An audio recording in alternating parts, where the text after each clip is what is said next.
You may have seen this chart since the start of the coronavirus pandemic. In one image, it appears to capture the state of each nation's battle in the global war against the virus. But like all data visualizations, its design tends to emphasize some things and hides others. So here are 4 things we need to know to understand this chart.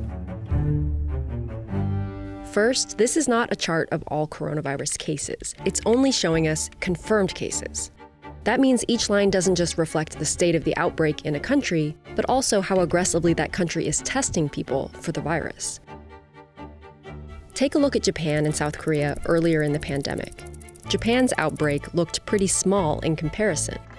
But the available data on testing shows us that South Korea had tested vastly more people than Japan did, even though their population is less than half as big. And now, as Japan slowly increases their testing, the outbreak there looks more worrying. It's a good reminder that we can't understand case data without some sense of the testing levels, and that's especially true for lower-income countries where we know their testing capacity is limited. The second thing to know is that the scale for the y-axis on this chart is a bit different from most charts. It's called a logarithmic or log scale.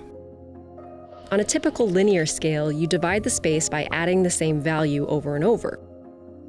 The log scale is made by multiplying a value, in this case 10. 100 times 10 is 1,000, times 10 is 10,000, times 10 is 100,000. That means that there's no fixed amount of space on this chart for a certain number of cases.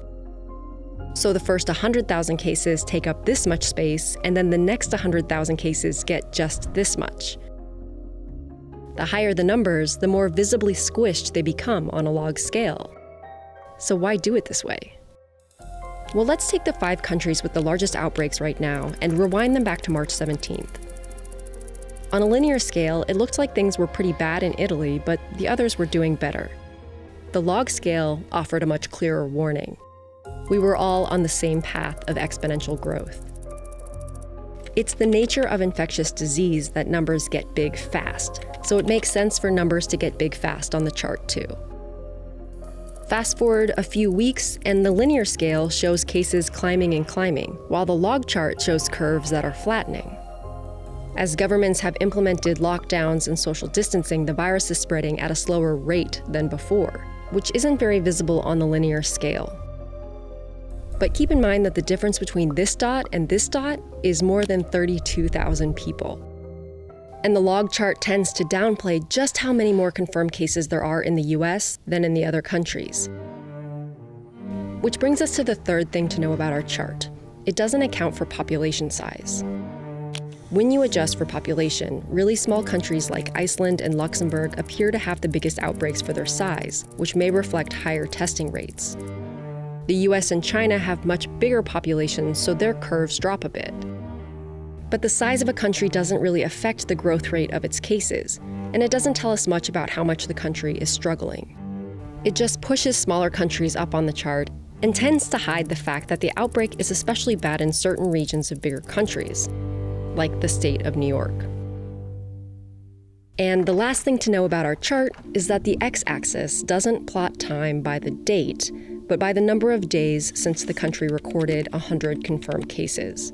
For Italy, that was February 24th, for Turkey, March 19th.